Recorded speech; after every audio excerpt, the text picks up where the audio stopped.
Hello students, welcome back to the class. In our last lecture we have discussed about the electron transport chain. Okay, electron transport chain વિશે આપણે discussion ખતમ કર્યું હતું last લેક્ચરમાં. Now here in this lecture we are going to start with the second topic in our chapter, that is the anaerobic respiration. Okay, અહીંયા સુધી આપણે જે કંઈ પણ ડિસ્કસ કર્યું ETC વિશે કે બધું એ કયું હતું, એરોબિક રેસ્પિરેશન માટેનું, ઓક્સિજનની પ્રેઝન્સમાં. Okay, now here in this section we are going to discuss about all the things that occur in the absence of oxygen. Okay, anaerobic respiration means oxygen ની absence માં કઈ રીતે એનર્જી જનરેશન થાય છે. Okay, so here the electron acceptors for the electron transport chain would be other than the oxygen. Okay, anaerobic respiration time में પણ electron transport chain તો as it is work કરશે, but એમાં જે final electron acceptor તરીકે oxygen છે. Okay, આપણે જે ઇલેક્ટ્રોન ટ્રાન્સપોર્ટ ચેઇન ડિસ્કસ કરી એમાં આપણે ઓક્સિજનને ફાઇનલ ઇલેક્ટ્રોન એક્સેપ્ટર તરીકે લીધું હતું. સો ઓક્સિજનની જગ્યાએ અહીંયા બીજું મોલેક્યુલ કોઈ હશે. ઓકે, ફાઇનલ ઇલેક્ટ્રોન એક્સેપ્ટર તરીકે, કેમ કે આપણે એનેરોબિક રેસ્પિરેશન ડિસ્કસ કરીએ છીએ કે જેમાં in the absence of oxygen આપણે વાત કરવાની છે. ઓક્સિજનની પ્રેઝન્સ જ નથી તો ઓક્સિજન ફાઇનલ ઇલેક્ટ્રોન એક્સેપ્ટર તરીકે વર્ક પણ નહીં કરી શકે. Okay, so other molecules than the oxygen will work as the final electron acceptor, or we can say terminal electron acceptor. So it is carried out by many bacteria, archaea and some eukaryotic microorganisms. Okay, anaerobic respiration કયા ઓર્ગેનિઝમમાં જોવા મળે છે? બેક્ટેરિયામાં. Okay, ઘણા બધા bacteria એવા છે કે જેમાં એનેરોબિક રેસ્પિરેશન થાય છે. Then archaea. Okay, and there are some eukaryotic organisms will also show the anaerobic respiration. So the most common terminal electron acceptors are the nitrate. Okay, first nitrate use કરી શકાય oxygen ની જગ્યાએ terminal electron acceptor તરીકે. Then sulfate. Okay, CO2. Then few metals. Okay, and few organic molecules. These all are the commonly used terminal electron acceptors for the anaerobic respiration. Okay, examples याद रखवाना terminal electron acceptor ना. Now anaerobic respiratory chain, okay, it is made up of the three main component. Okay, જે respiratory chain છે anaerobic respiration માટેની એ ત્રણ main component ની બનેલી છે. First is the dehydrogenase. Okay, કે જેના દ્વારા electrons release થશે. Okay, electrons છે અને proton છે એ બધા dehydrogenase enzyme દ્વારા electron transport chain માં enter થાય છે. Okay, so dehydrogenase. Second is the reductase. Okay, reductase શું છે તો કે H+ ને રિમૂવ કરવા માટેનો એન્ઝાઇમ. ઓકે, જે આપણે ક્વિનોન માં QH2 માંથી પાછા H+ રિમૂવ થઈને ક્વિનોન નું ફોર્મેશન થતું હતું, રિડક્શન પ્રોસેસ. ઓકે, એના માટેના રિસ્પોન્સિબલ એન્ઝાઇમ reductase એ પણ અહીંયા હશે રિસ્પોન્સિબલ. ઓકે, પાર્ટિસિપેટ કરે છે ઇલેક્ટ્રોન ટ્રાન્સપોર્ટમાં. And quinine. ઓકે, ક્વિનાઇન એનું ફંક્શન શું છે, એનું કામ શું છે અહીંયા એનારોબિક રેસ્પિરેટરી ચેઇનમાં તો કે transfer the electrons between the two. Means કે આ ડિહાઇડ્રોજિનેઝ અને રિડક્ટેઝ બે એન્ઝાઇમ છે તો એની વચ્ચે ઇલેક્ટ્રોન્સ ને ટ્રાન્સફર કરવાનું કામ કોનું છે? ક્વિનાઇનનું. ઓકે, ક્વિનોનનું. So the anaerobic respiratory chain is made up of the three main components, dehydrogenase, then second is the reductase and third is the quinine. Okay, અને quinine નું main function શું છે તો કે transfer of electrons between these two molecules. Okay, જે dehydrogenase અને reductase છે એ બંનેની વચ્ચે electrons ને transfer કરવા માટે quinine નો રોલ છે અહીંયા. Okay, now anaerobic reduction of the NO3. Okay, NO3 means nitrate. Anaerobic reduction of the nitrate will make it unavailable for the assimilation into the cell. Okay, cell ની અંદર અલગ અલગ nitrogen containing molecules ના synthesis માટે NO3- okay nitrate નો use થતો હોય કે જેમ કે અમાઇનો એસિડ નું સિન્થેસિસ કરવું છે ઓર ન્યુક્લિક એસિડ નું સિન્થેસિસ કરવું છે તો એ બધી પ્રોસેસ માં આપણે નાઇટ્રેટ નો યુઝ થતો હોય સેલ ની અંદર. બટ આ જે એનારોબિક રેસ્પિરેટરી પ્રોસેસ છે એના દ્વારા શું થશે, નાઇટ્રેટ નું રિડક્શન થઈ જશે. ઓકે, અને નાઇટ્રેટ છે એ બાકીની સેલ ની અંદર યુઝ કરવાના ફોર્મમાં નહીં પ્રેઝન્ટ રહે. So it is known as the dissimilatory nitrate reduction. Okay cell ની અંદર એનો યુઝ સેલ નહીં કરી શકે. ઓકે અલગ અલગ નાઇટ્રોજન કન્ટેનિંગ પ્રોડક્ટ બનાવી છે એના માટે નાઇટ્રેટ નો યુઝ નહીં કરી શકાય સેલ દ્વારા. ઓકે સેલમાં યુઝ નહીં થઈ શકે NO3 નું. So it is known as the dissimilatory nitrate reduction. Okay nitrate નું શું થઈ જશે, એનું બ્રેકડાઉન થાય છે. ઓકે એમ પણ કહી શકાય કે નાઇટ્રેટ નું અમાઉન્ટ ઘટી જાય છે. ઓકે એનું ડિગ્રેડેશન થાય છે એવું પણ કહી શકાય. સો ડિસિમિલેટરી નાઇટ્રેટ રિડક્શન કહેવાય. Okay when it leads to the production of the gaseous compound N2. Okay અહીંયા નાઇટ્રેટ નું રિડક્શન થાય છે, એમાંથી ગેસિયસ કમ્પાઉન્ડ નું ફોર્મેશન થશે at the end. Okay N2 dinitrogen ના ફોર્મમાં ગેસિયસ કમ્પાઉન્ડ નું ફોર્મેશન થશે and it will released into the atmosphere. So nitrate માંથી ગેસિયસ કમ્પાઉન્ડ N2 નું ફોર્મેશન થાય છે. N2 છે એટમોસ્ફિયર માં રિલીઝ થઈ જાય છે. So it is also known as the denitrification. Okay nitrogen નું રિમૂવલ થાય છે સેલ માંથી. સો આ પ્રોસેસ ને ડિનાઇટ્રિફિકેશન પણ કહી શકાય. Okay so dissimilatory nitrate reduction or anaerobic respiration or we can say denitrification. Clear? And now this denitrification process is made up of the 4 step. Okay, it is a multi-step process. 4 enzyme દ્વારા આખી process complete થાય છે.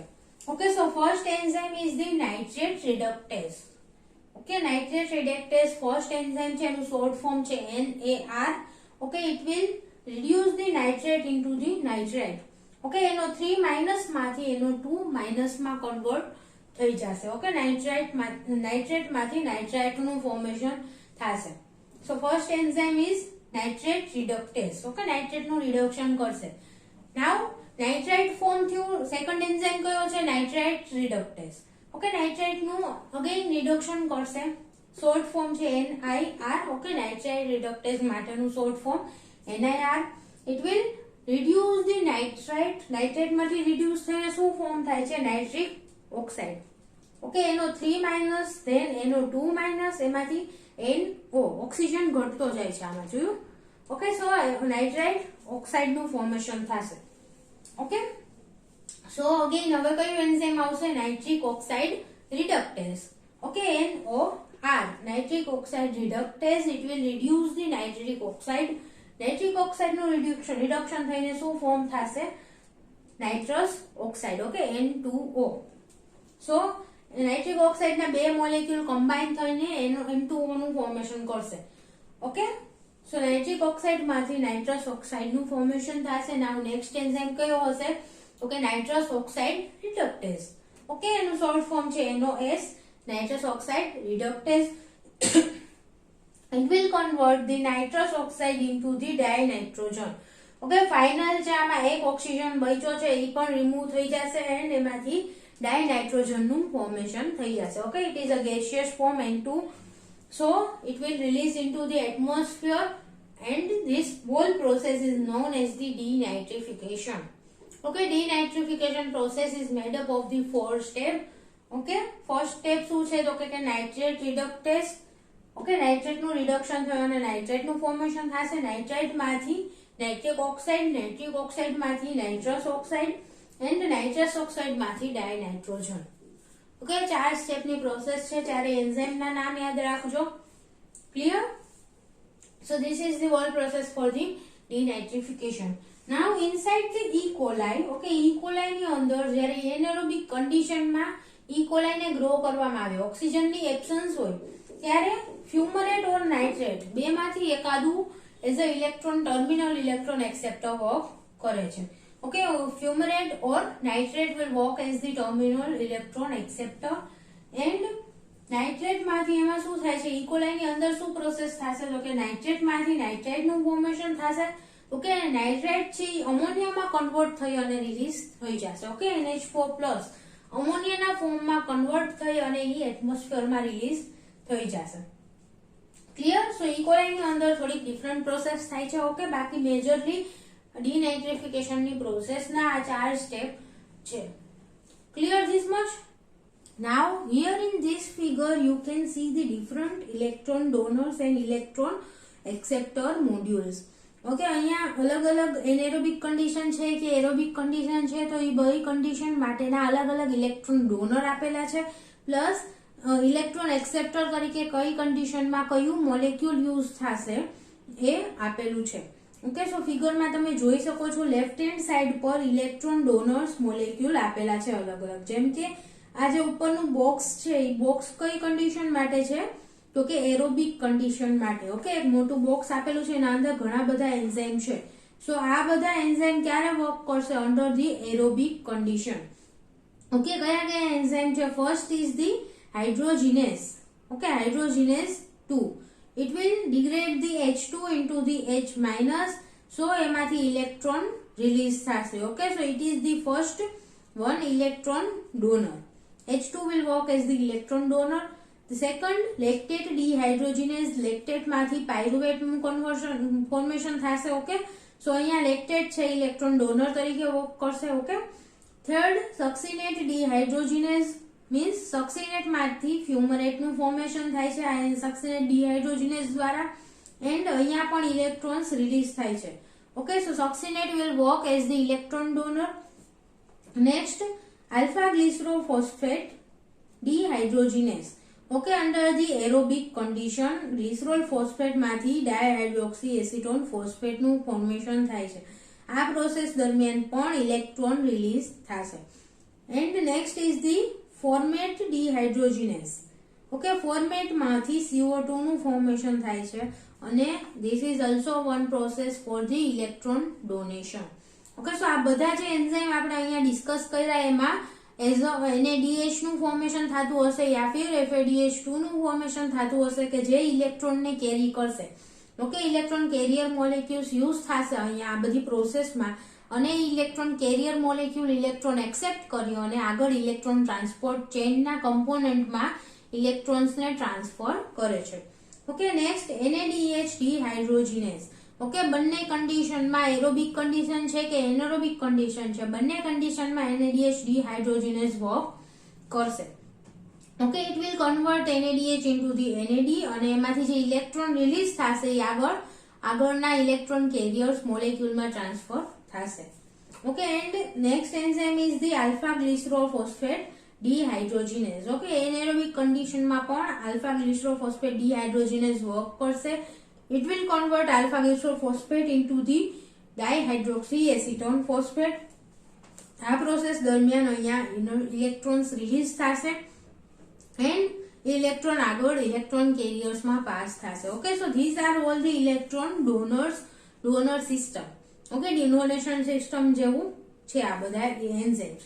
નાઉ આપણે ક્વિનોનમાં discuss કર્યું હતું કે જ્યારે aerobic condition હશે, એરોબિક કન્ડિશનમાં ઓર્ગેનિઝમને ગ્રો કરવામાં આવે તો ત્યારે એઝ અ ઇલેક્ટ્રોન કેરિયર કયું ક્વિનોન યુઝ થશે તો કે યુબિક્વિનોન.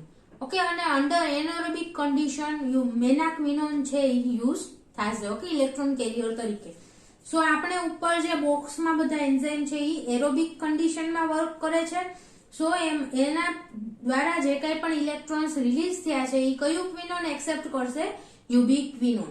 ઓકે, અને NADH દ્વારા જે કંઈ પણ ઇલેક્ટ્રોન રિલીઝ થશે એ યુબિક્વિનોન પણ એક્સેપ્ટ કરી શકે છે અને મેનાક્વિનોન પણ ત્યાં વર્ક કરશે. ઓકે, જે કન્ડિશન છે એના ઉપર ડિપેન્ડ કરશે. અગર એરોબિક કન્ડિશન છે તો યુબિક્વિનોન વર્ક કરશે અને એનએરોબિક કન્ડિશન છે તો menaquinone will work. Okay, now અને લાસ્ટ એન્ઝાઇમ જે છે alpha glycerophosphate dehydrogenase under the anaerobic condition. So એના ઇલેક્ટ્રોન્સ છે એ કોણ એક્સેપ્ટ કરશે? Menaquinone. Okay, as a carrier menaquinone અહીંયા વર્ક કરે છે. Now electron acceptor modules. Okay, અહીંયા જે રાઈટ સાઈડમાં આપેલા છે અલગ અલગ ઇલેક્ટ્રોન એક્સેપ્ટર મોલેક્યુલ્સ આપેલા છે, જેમ કે oxygen, okay, then nitrate and fumarate. These are the few examples of the electron acceptors. So સૌથી ઉપર છે હાઈ ઓક્સિજન કોન્સન્ટ્રેશન. ઓકે, જ્યારે એકદમ હાઈ ઓક્સિજન કોન્સન્ટ્રેશન હશે તો યુબિક્વિનોન માંથી ઇલેક્ટ્રોન્સ ક્યાં ટ્રાન્સફર થશે? સાઇટોક્રોમ O માં. ઓકે, અને ઈ છે ઓક્સિજનને ઇલેક્ટ્રોન્સ પાસ કરી દેશે. ફાઇનલ ઇલેક્ટ્રોન એક્સેપ્ટર તરીકે ઓક્સિજન હશે એને ઇલેક્ટ્રોન્સ પાસ કરી દેશે. Okay, under the low oxygen concentration cytochrome D will accept the electron. Okay, lower અગર ઓક્સિજનની કન્સન્ટ્રેશન ઓછી છે તો ત્યારે cytochrome D as a electron acceptor work કરશે અને ઈ છે ઈ પછી ઓક્સિજનને ઇલેક્ટ્રોન્સ ટ્રાન્સફર કરશે. Okay, and under the anaerobic condition, okay anaerobic condition છે તો પણ યુબિક્વિનોન માંથી ઇલેક્ટ્રોન્સ ક્યાં ટ્રાન્સફર થશે? Nitrate reductase. Okay, nitrate રિડક્ટેઝ enzyme દ્વારા નાઇટ્રેટમાં ટ્રાન્સફર થશે. ઓકે, નાઇટ્રેટ માંથી નાઇટ્રેટનું ફોર્મેશન થશે ઇલેક્ટ્રોન ટ્રાન્સફર દ્વારા.